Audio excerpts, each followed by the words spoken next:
Hello বন্ধুরা, তোমার সকলকে স্বাগতম তোমাদের চ্যানেল ডাব্লিউবি প্রাইভেট টিউশনে। আজকের এই ভিডিওতে আমরা রায়মার্টিন প্রশ্নবিচিত্রা 2025 ক্লাস 6-এর ভূগোল বিষয় যে তোমাদের সেকেন্ড ইউনিট টেস্টের জন্য যে 1 নম্বর স্কুল রয়েছে হেয়ার স্কুল 301 নম্বর পেজে। তো এই প্রশ্নপত্রের সম্পূর্ণ উত্তর নিয়ে আজকের এই ভিডিওতে আমরা আলোচনা করব। এই ক্লাসের পিডিএফ পাওয়ার জন্য আমাদের টেলিগ্রাম চ্যানেল জয়েন করে নিও, যার লিঙ্ক তোমরা এই ভিডিওর ডিসক্রিপশন বক্সে পাবে। তো চলো ভিডিও শুরু করা যাক। একের দাগের একেরটা বলছে পৃথিবীর ভূত্বক গঠনের মূল উপাদান হলো সিলিকন। অপশন নাম্বার এ, বেতার তরঙ্গ বায়ুমণ্ডলে যে স্তর থেকে প্রতিফলিত হয় তা হলো আয়নোস্ফিয়ার। আন্টার্কটিকা তথা পৃথিবীর দীর্ঘতম হিমবাহ হলো ল্যাম্বার্ট। বৈজ্ঞানিকরা আন্টার্কটিকায় গবেষণার জন্য যান শীতকালে। পৃথিবীর অ্যালবেডোর পরিমাণ হলো 35%। পৃথিবীর বায়ুর আর্দ্রতা পরিমাপক যন্ত্রের নাম হাইগ্রোমিটার। পশ্চিমবঙ্গে শীতকালীন বজ্রবিদ্যুৎ সহ ঝড় বৃষ্টিকে বলা হয় কালবৈশাখী। দক্ষিণ ভারতের সব থেকে উর্বর মাটি হলো কালো মাটি। ভারতের ক্রান্তীয় চিরসবুজ অরণ্য দেখা যায় উত্তর পূর্বাঞ্চলে। জলদাপাড়া হলো ভারতের একটি অভয় অরণ্য। দেড় দাগের শূন্যস্থান পূরণ করো। এক একটা বায়ুমণ্ডলের স্ট্র্যাটোস্ফিয়ার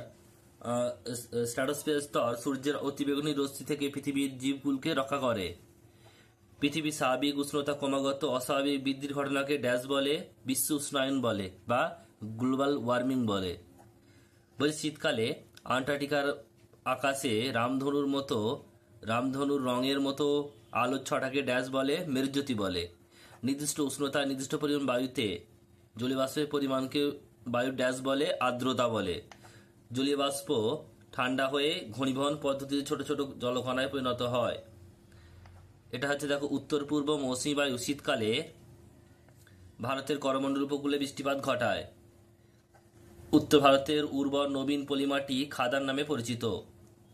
ভারতের উপকূলীয় অঞ্চলে ম্যানগ্রোভ অরণ্য গড়ে উঠতে দেখা যায়।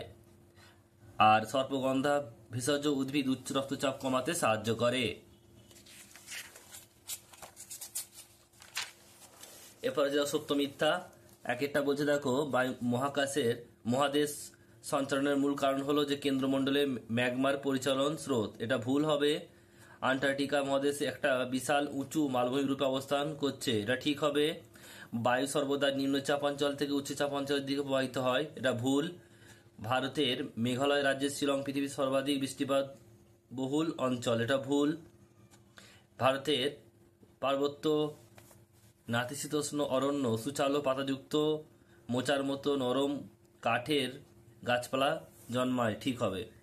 চারের দাগের একটা ইউরোপের প্রধান পর্বতশ্রেণীর নাম কি? আল্পস। আল বায়ুপায় দন্তস্ব। পৃথিবীর প্রায় অর্ধাংশ জুড়ে কোন মহাদেশ বিস্তার করছে? প্রশান্ত মহাসাগর। আন্টার্কটিকা মহাদেশের জীবন্ত আগ্নেয়গিরির নাম কি? Mount Erebus. আগত সৌর বিকিরণের যে পরিমাণ সূর্য রশ্মি পৃথিবীর ভূপৃষ্ঠকে উত্তপ্ত করে তাকে বলে কার্যকরী সৌর বিকিরণ। 100% মেঘাচ্ছন্নতা বলতে কি বোঝো? সম্পূর্ণ মেঘলা আকাশের মেঘাচ্ছন্নতাকে বলে। ভারতে শীতকালের মাঝে মাঝে মেঘলা আকাশে যে ঝিরিঝিরি বৃষ্টি হয় তাকে কি বলে? পশ্চিমী ঝঞ্ঝা বলে, পশ্চিমী ঝঞ্ঝা। ভারতের ছোটনাগপুর মালভূমি অঞ্চলে কোন মাটি দেখা যায়? ল্যাটেরাইট মাটি দেখা যায়। ভারতের আন্দামান ও নিকোবর দ্বীপপুঞ্জে কোন অরণ্য গড়ে উঠেছে? এটা হবে ক্রান্তীয় চিরসবুজ অরণ্য। কোন অরণ্য বন্য প্রাণীর সঙ্গে সঙ্গে স্বাভাবিক উদ্ভিদ ও প্রাকৃতিক সৌন্দর্যও রক্ষা করে? এটা হচ্ছে জাতীয় উদ্যান। বাকি প্রশ্ন তোমরা দেখে নাও পিডিএফ এ।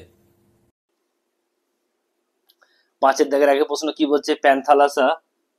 প্যানজিয়া ও প্যান্থালাসা কি? উত্তর তোমরা দেখে নাও। নেক্সট প্রশ্ন 2 নম্বর, মেরুজ্যোতি কি?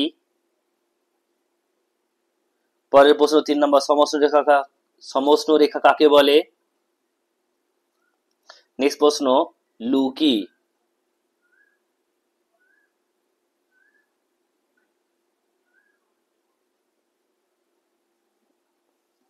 ছয়ের দাগের প্রশ্ন বলছে একটা বিশ্ব উষ্ণায়ন কি? এর ফলাফলগুলি লেখো। নেক্সট প্রশ্ন 2, একটা আবহাওয়া ও জলবায়ুর মধ্যে পার্থক্য লেখো।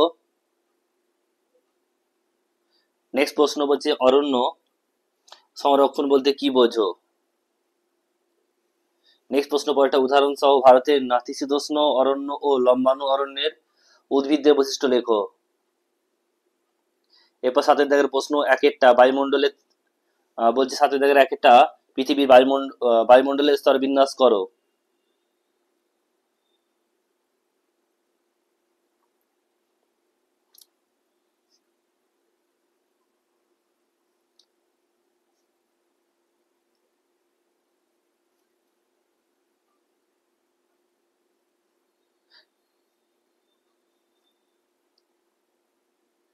নেক্সট প্রশ্ন রয়েছে, দুই একটা পৃথিবী তাপমণ্ডলের বিবরণ দাও।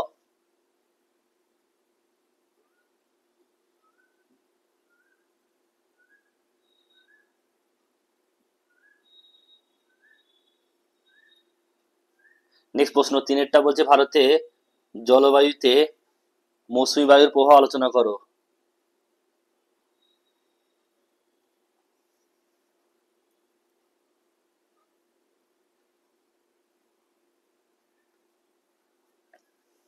এরপরে প্রশ্ন দেখো রয়েছে চারেরটা, যে অরণ্য আমাদের বন্ধু বক্তব্যটি ব্যাখ্যা করো।